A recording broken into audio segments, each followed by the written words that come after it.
Olá pessoal, e no vídeo de hoje eu quero trazer informações importantes a respeito de Grendene, especialmente esses dividendos que já bate 41,23%. A gente vai fazer uma análise completa, especialmente de longo prazo. Ela que nos últimos 5 anos perde muito em relação ao Ibovespa. Eu quero mostrar para vocês o que vem acontecendo e quais são as perspectivas futuras. Só para você ter uma ideia, só nesse ano de 2026 já foram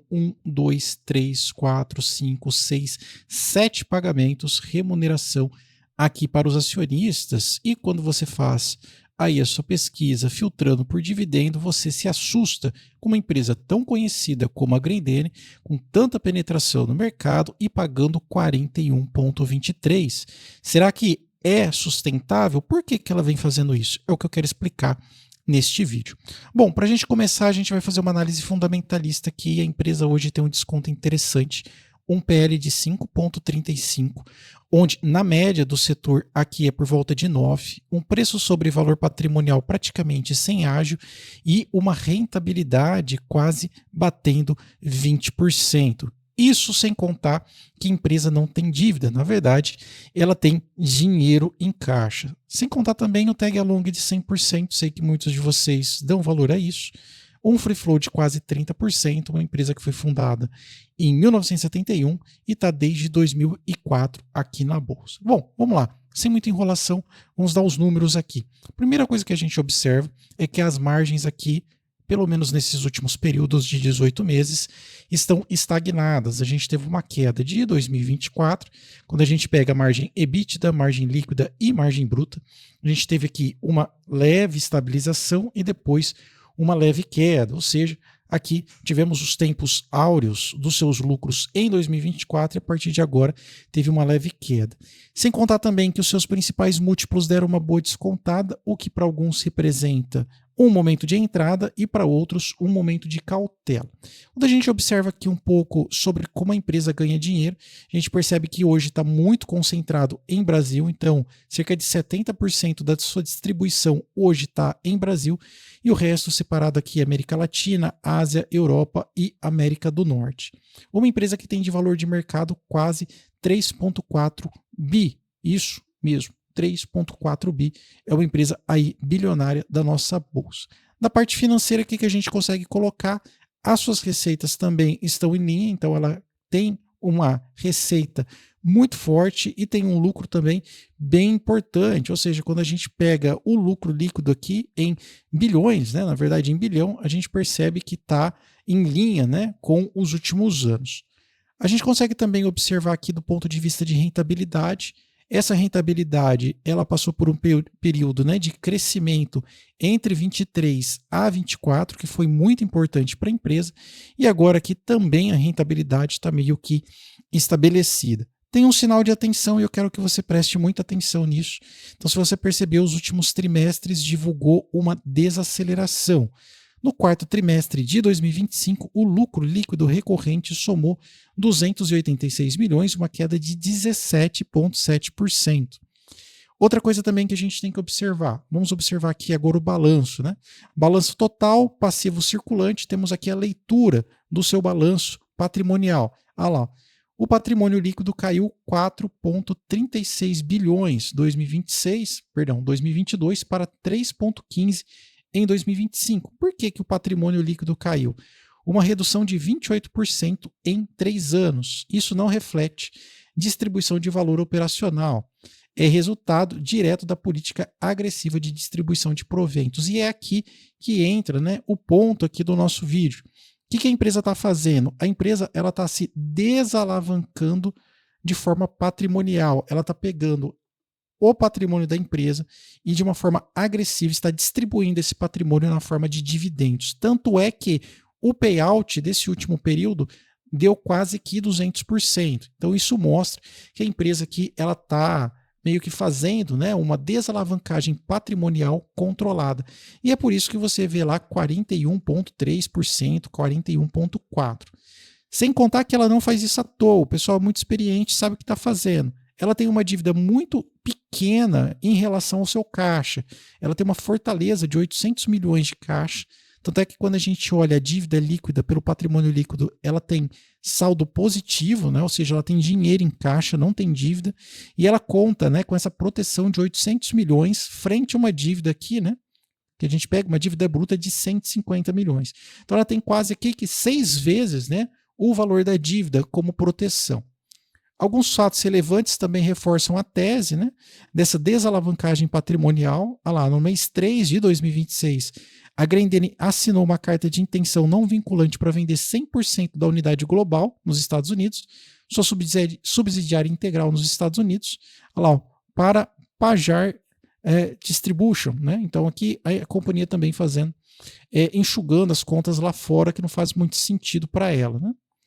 Agora a gente vai entrar na projeção de dividendos. Pessoal, dificilmente isso daqui vai se manter, não se iluda com isso daqui, 41,23 não é razoável. Até porque está bem fora da média dos últimos 5 anos. Vamos tentar entender quais são as projeções, quais são os cenários ideais aqui para pagamento de dividendos de Grendene. Se você gosta do ativo, é importante você saber. Bom, vamos lá. Algumas teses aqui que a gente firmou. A gente percebe que é um momento realmente atípico, tem um payout de 190%, está muito fora da média dos dividendos dos últimos 5 anos. Em 2025 deu 37,03 e o dividendo atual, só de 7 pagamentos aí 2026 e mais os últimos meses de 2025, 41,23. Perceba aqui, ó, até 2024, mesmo aqui em tempos de grandes lucros que a empresa conseguiu alcançar, o dividendo ficou bem modesto, 10%, 5%. Aqui deu uma extrapolada para 20%, depois voltou aqui para 9% e agora aqui estourando para cima de 30%. Essa realidade não é sustentável. Até explica aqui, olha, o payout passou de 100% por quê? Grendene está distribuindo mais dinheiro do que gera de lucro. Algo só sustentável para uma empresa sem dívida e com caixa robusto. Na prática, a companhia está devolvendo parte do seu patrimônio acumulado aos acionistas. Ou seja, tudo que conquistou, ela está devolvendo aos acionistas. Isso é uma estratégia da empresa de desinchar para poder crescer. Tá? Ó, não apenas o lucro recorrente. Isso explica o dividendo alto. Olha lá, de 8,39% em 2024 para 37% a 41% em 2025 e 2026.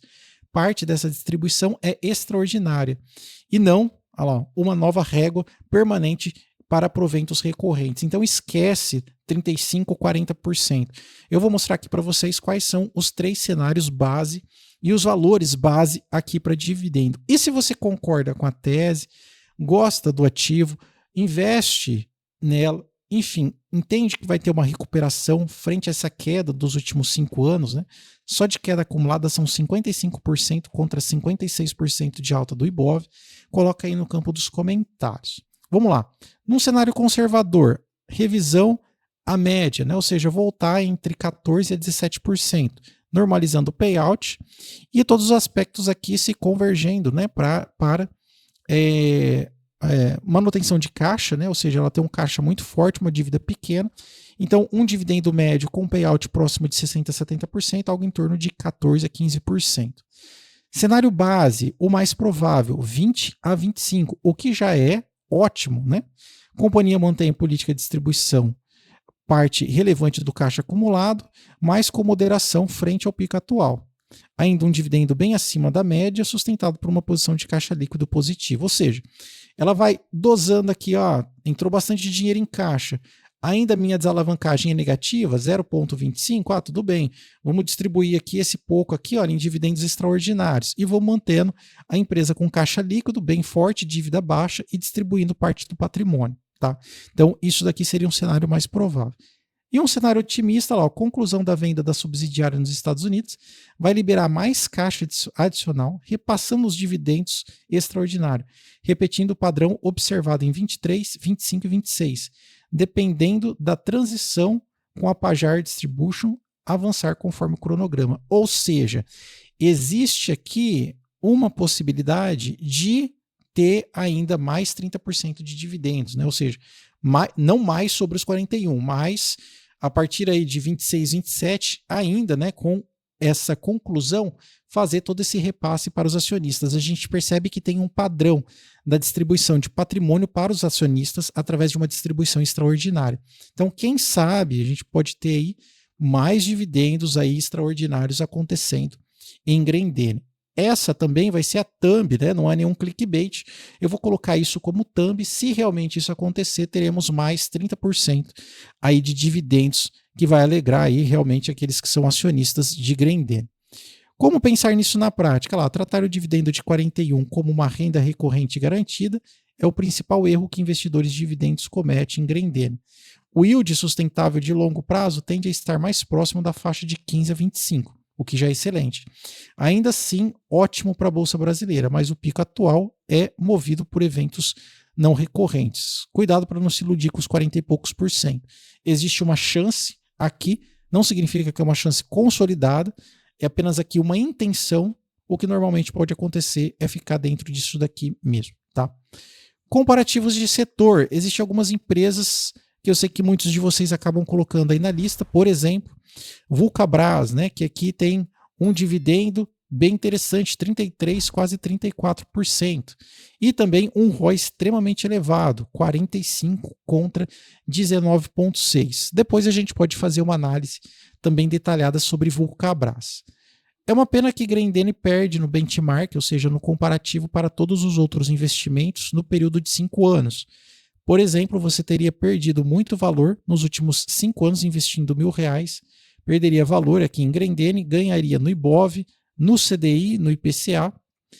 O índice de small cap ficaria muito parecido. Índice de dividendo, né, o IDIV, também avançaria. O índice dos fundos imobiliários e o S&P 500 aqui também perderia, tá? Então, infelizmente, esse é o retrato, pelo menos do gráfico, né, que nos últimos 5 anos a empresa perdeu muito valor aqui de cotação, tá bom?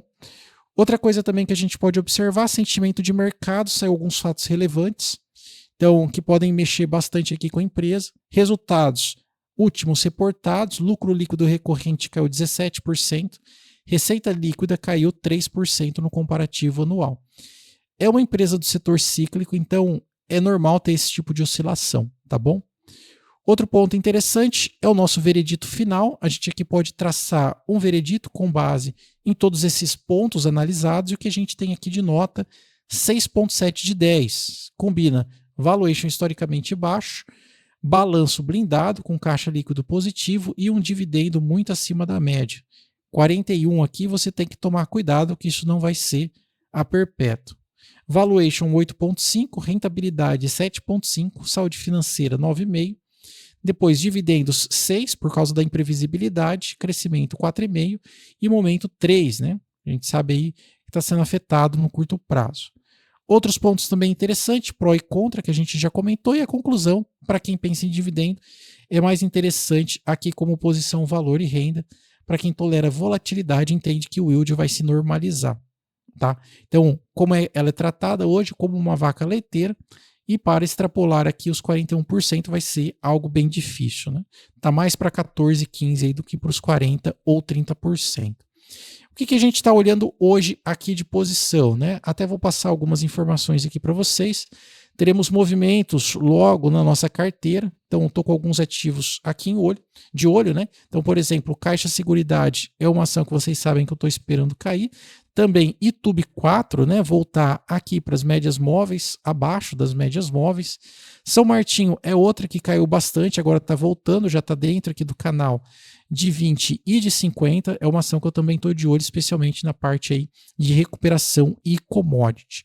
Quero saber de vocês, né? O que vocês estão aí observando? Sem contar que São Martinho aqui, ó, pagou dividendos, não, vai pagar 6 de julho, né, de 2026, 22 centavos.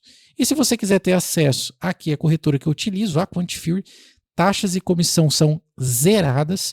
E se você quiser abrir uma conta gratuita para conhecer, vai ter o benefício aqui do TradeView Premium. Não precisa pagar os R$300 que normalmente paga quando você assina por fora.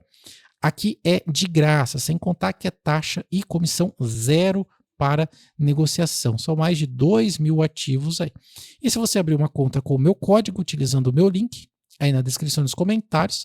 Investindo pelo menos $50 aí na conta trade, você recebe como recompensa ações do Banco do Brasil, que um colega nosso aqui recentemente recebeu cerca de R$ 1.000 em ações como recompensa do Banco do Brasil. Você pode ter essa chance também. Vai de $3 a 250, né? Ou seja, de R$ 30 até R$ 1.250 aí de recompensa. Link na descrição e também nos comentários. E se você quiser aprender um pouco mais como criar esses relatórios que eu apresento para vocês, também aqui o meu mini treinamento, R$ 47. Vou deixar também o link aí para vocês. Aqui você aprende desde o básico de inteligência artificial para os seus investimentos, criação de relatório automático, análise comparativa, análise de momento, saber como uma notícia pode impactar os seus ativos, análise comparativa, entre outros.